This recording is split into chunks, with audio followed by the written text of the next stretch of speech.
जीवन हारे। हे गोविंद हे गोपाल अब तो जीवन हारे। हे गोविंद हे गोपाल अब तो जीवन हारे। हे गोविंद हे गोपाल,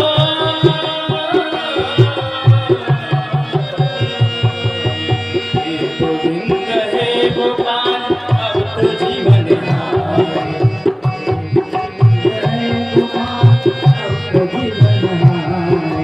अब तो जीवन हारे।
की बेर पार करो,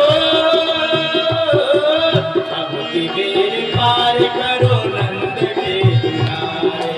हे गोविंद हे गोपाल अब तो जीवन हारे, हे गोविंद हे गोपाल अब तो जीवन हारे।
बोलो श्री प्राणनाथ प्यारे की जय, श्री कृष्ण कन्हैया लाल की जय। इस प्रकार से गजराज की आवाज करुण भरी पुकार सुन करके भगवान द्वारिका में बैठे थे और द्वारिका से दौड़े दौड़े आए और गजराह को बचा लिया। और जैसे ही गजराज को बचाए, देखिए भक्त के चरण पड़ने का कितना बड़ा प्रताप होता है।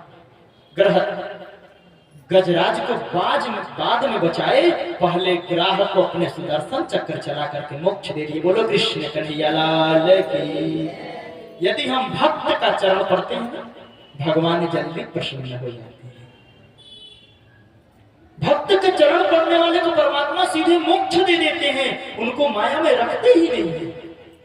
और गजराज को बचा करके कहे, हे गजराज, तुमने मुझे प्रसन्न कर दिया, एक पुष्प चढ़ा करके मांगो क्या चाहिए। गजराज ने कहा, प्रभु मुझे कुछ नहीं चाहिए, आप में ऐसी भक्ति लग जाए, ऐसी प्रीति लग जाए जिसको कभी कोई छोड़ा नहीं सके। बोलो कृष्ण कन्हैया लाल की जय। और उसके इस भक्ति को परमात्मा भाव को स्वीकार कर लिए। क्या आज सोचिए, हमारी और आपकी स्थिति गजराज जैसी नहीं है। आप विचार कीजिए कि हमको क्या ग्राह नहीं पकड़ा हुआ है। हमें पता है कि हमारा मृत्यु कितना नजदीक है। वह मृत्यु क्या है? ग्राह है। और हम गजराज के जैसे उस मृत्यु के काल के मुख में फंसे हुए हैं। फिर भी हम क्या चाहना करते हैं कि प्रभु अभी मेरे पास एक बंगला है, 4 बंगला और हो जाए। कहते हैं कि नहीं कहते? एक बंगला है, 4 बंगला और हो जाए, और उस 4 बंगले में हम ऐसे फंस जाएं कि आपको कभी याद ही नहीं करे। बोलो कृष्ण कन्हैया लाल की जय।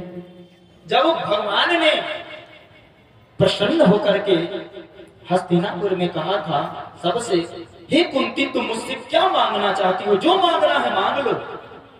तो कुंती ने कहा था, प्रभु मुझे तो आप दुख दो। महामती प्राणनाथ जी ने भी कहा है, दुख तो हमारो आहार है, और को दुख खाए, दुख के भागे सब फिरे, कोई भी